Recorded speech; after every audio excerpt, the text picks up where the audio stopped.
ito yung Ultimate League International Adapting the Can-Do Culture. You can do it. So ito po yung kultura ng mga Japanese kung bakit ang bansang Japan is very successful. So guys, kapag in-adapt mo to, kung kultura to, sure ako, malaking tulong ka sa ating bansang Pilipinas para maging successful. Okay, yung Can-Do na yan, meron pong 5 litra at bawat litra nyo na po yan, may topic po yan. So napakaswerte natin dahil si Upline RTD, so pumunta siya ng Japan, ito yung na-observe niya doon kung bakit very successful ang bansang Japan. So unang litra, yung C.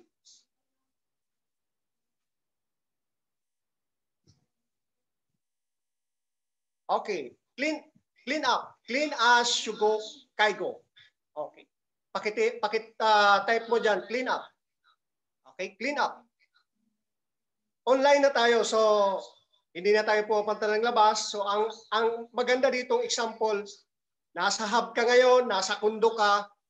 So yung kalat mo, ligpit mo, di ba? Mas maganda po na malinis yung katawan mo kung saan ka umahataw kasi relax ka, di ba? Maganda tingnan yung paligid kapag ka malinis. So ibig sabihin, kapag mayroon kang ginawa, so after mo diyan, kailangan malinis ka sa comfort room, o di ba? Malinis mong nadatnan. Ngayon, pag alis mo doon, pag exit mo, kailangan malinis para yung gagamit na next. So, okay yung comment. Walang comment sa'yo, di ba? So, lalo na sa mga pag after mong kumain. Tama?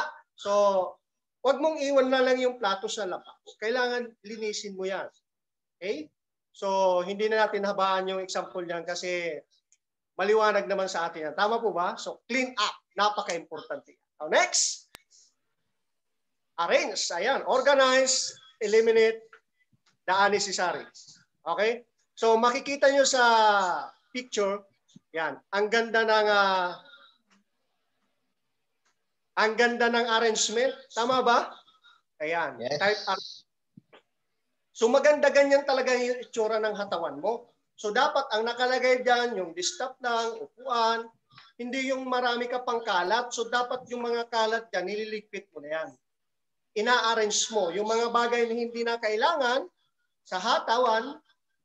O, itabi mo na. Tama ba? So yung mga natanggap mo ng resibo, ang tatagal na, so isang tabi mo na yan para maganda arrangement. Maliwala sa paghataw. Hataw ka pag naka-arrange. Tama? Yung mga damit mo na isusuot mo, pagka nasa online ka na, so ba't naka-arrange para pagkuha mo, di ba, hindi ka naghanap kung saan nakalagay yung underwear kung nasa loob pala ng rep. Diba? So dapat naka-arrange yan. Naka-organize. Organize din yung routine mo.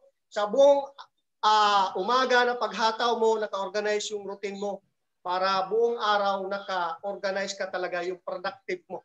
Tama? So napaka-importante po yan guys na naka-arrange ka everyday. Okay, yung mga schedule mo, sino yung i-OPP mo, sino yung ipa-follow up mo, di ba? Yung meeting mo, yung schedule mo, dapat naka-arrange yan. Baka mamaya kasi may nakaligtaan ka, may meeting ka pala, may sharer ka pala, so nakaligtaan mo kasi hindi ka naka-arrange. Okay? So yung mga bagay na hindi naman kailangan sa hataw, dapat sinasantabi. Okay? So next topic po. Neatness. Yan. Being tidy all the time. Ito malupit. Dahil po pure online tayo, so pagka nag-video call tayo sa mga prospect natin, sa mga leaders natin, presentable. Ayan. Tulad ng mga nandito sa loob ng SOG. Ayan, di ba? Neatness. Type mo dyan. So maganda po yan para tingnan ka talaga na pagtingin pa lang sa iyo ng kausap mo, mapapawaw. So magjo-join talaga. Tama ba? Yung mga suot natin, hindi naman yung tipong simple lang, pero pag tiningnan ka, okay na okay. So yung buhok natin dyan, tama, yung tamang tamang lipstick lang, hindi naman yung pag-isang linggo sa mga babae. So, yung mga buhok natin, maganda po yan, nakatali. Diba? So kailangan neatness kang tingnan. Ano pa? Mabango ka din. Para yung mga kasama mo sa hub, yun, mahalin mo nguyak, mabango. Diba? Hindi yung iba yung amoy, alam mo na yun. So dapat neatness ka. Ibig sabihin, yan, everyday, naliligo ka, nagtututbrush ka, yung kuko mo. Ayan, so dapat malinis din na. Kasi nasa business tayo. Alright? So next topic po. Discipline. Yan, ito yung grabe to. Malalim yung kahulugan ng discipline, obey rules, and code of behavior. Napaka-importante sa isang negosyante na disiplinado sa galaw. Okay? Disiplinado ka sa hataw, sa tulog, ba? Tamang tulog, tamang hataw. At disiplina din sa mga kasamahan natin, lalo na sa uplines natin. Hindi yung na over familiarity ka na. Discipline, pakitype. So disiplina, kapag ka maganda yung disiplina mo, okay yung attitude mo, given na po yung result.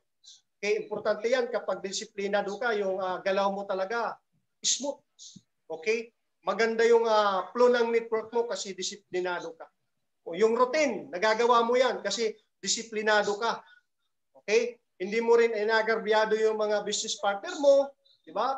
Kung upline mo, may disiplina ka sa kanya, nandiyon yung humble ka lagi. Alright? So, next slide po.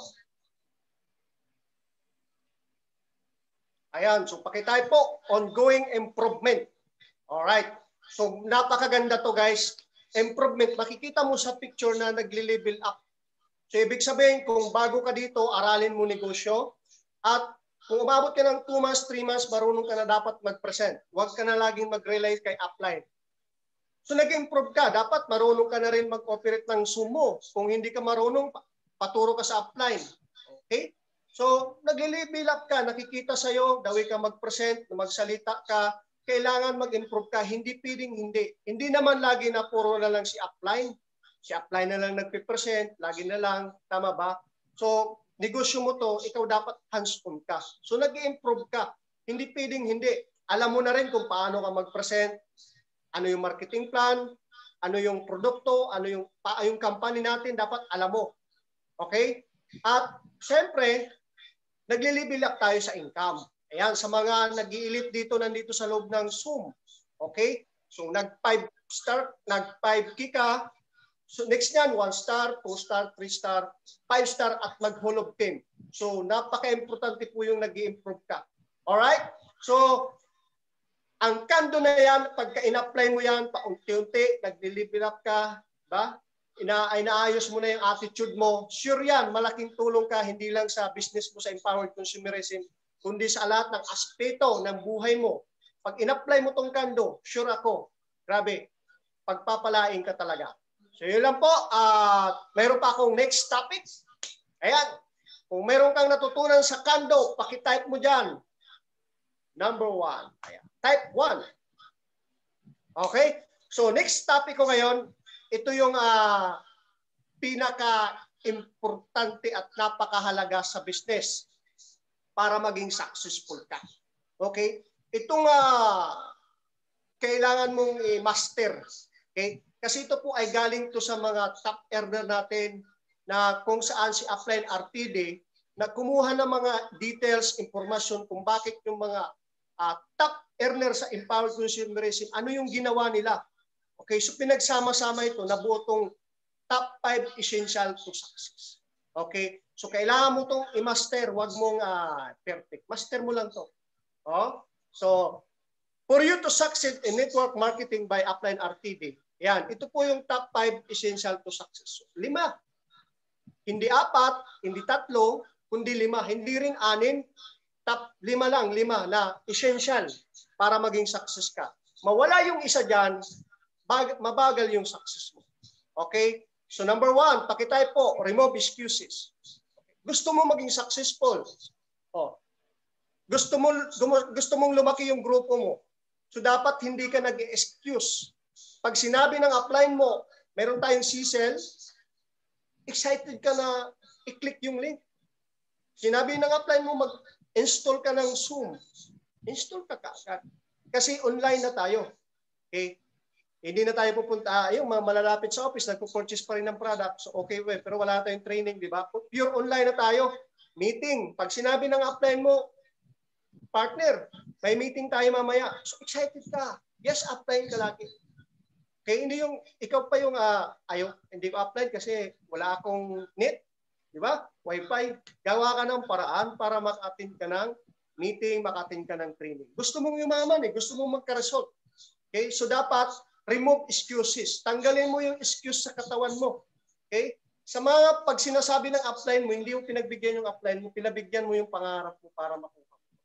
Kaya okay lang ba na remove excuses ka na? para yung network mo mag-grow. Okay? Para makamomentum ka. Remove excuses. Alright? So number 2.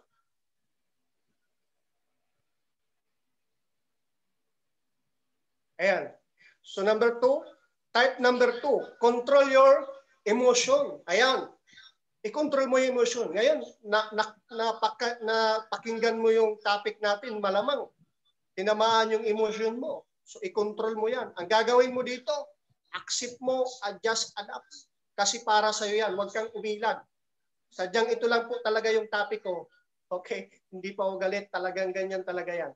So control your emotion. Wala pong commission sa emotion. Control mo yung emotion mo, hindi mo control yung emotion ng kausap mo. Pag ikaw nagpe-present, ang trabaho natin is mag-present. Kung ikaw ay pinagtawanan, bilinak sa messenger, okay lang yan. Sa business natin, ayaw ng parents mo, ayaw ng asawa mo, ayaw ng boyfriend, girlfriend mo, so wag mo silang damdamin. O, gawin mo lang motivation, mas lalong hatawin mo yung business. So wag ka mag-emote. Ano pa? Like for example, yung upline mo, in-advisean ka, pinagsabihan ka, o kinorek ka nang nakita ng upline mo na mali, accept mo yon. Huwag mong damdamin. Ibig sabihin, mahal ka ng upline. Gusto ka mag-grow.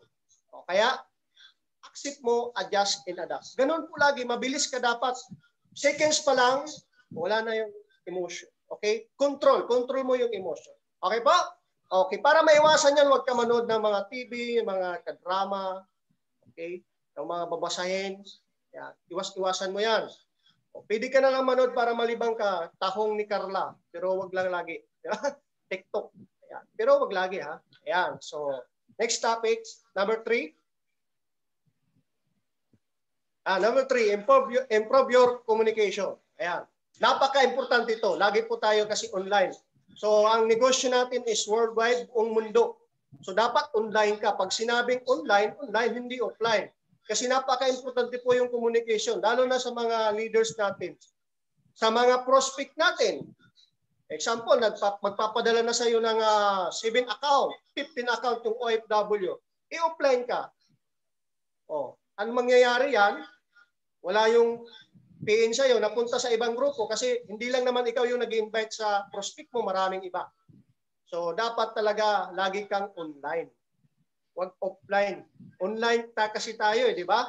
At mabilis din yung communication mo. Pag nag-text, nag-chat ang upline mo, mabilis ka mag-response. Hindi yung sin-mood ka.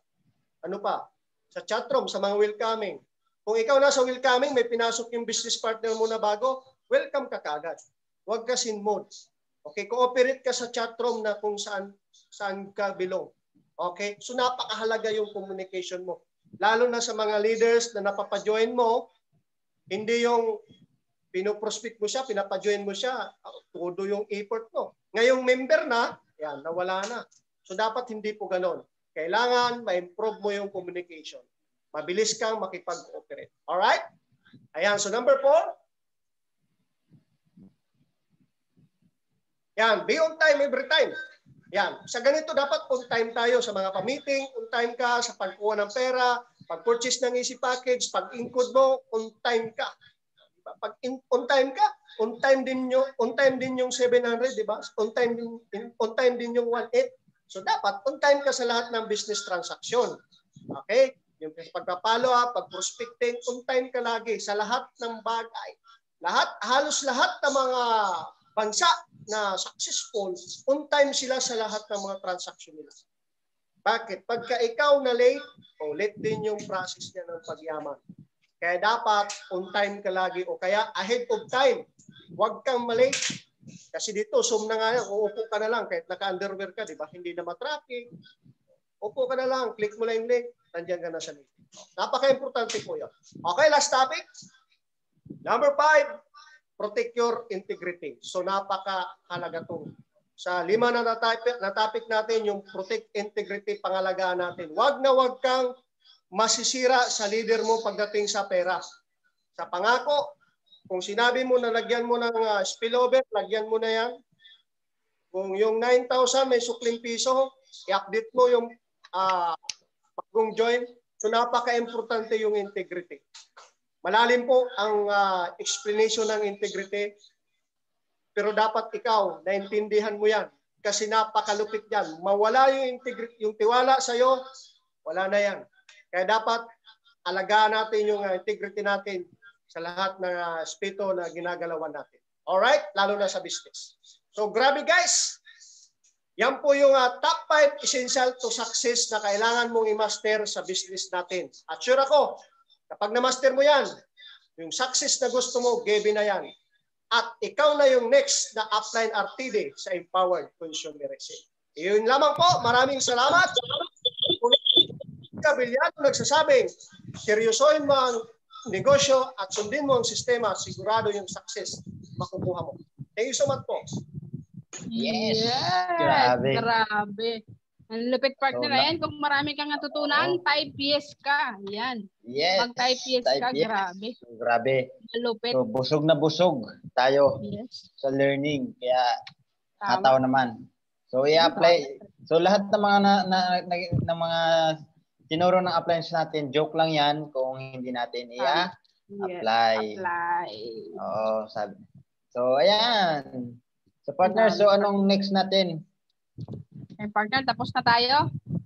So, ayan. So, magpasalamat na tayo sa mga nandito, sa mga nandito. Yes. Yan sa natin, sa mga speakers natin, so na malulupit. So, kay Applying Leo Abiliano, and then kay Prof. Dennis. Siyempre sa partners ko. Thank you, partners. Kay Applying Kayla. And then kay Prof. DJ. Yan. Kay sa lahat ng mga organizer partner. Rolando. Yes. So, yan, partner. Baka ikaw, mayroon kang pasalamatan, siyempre. Ayan, pasalamat lang sa lahat ng mga nakipag-cooperate, sa lahat po na nandito ng mga OFW, ayan, sa mga local din. Thank you po sa lahat. At saka thank you din sa lahat ng mga organizers sa mga top 1. Ayan, thank you po sa inyong lahat. Ayan. Thank you po sa inyo, sa lahat ng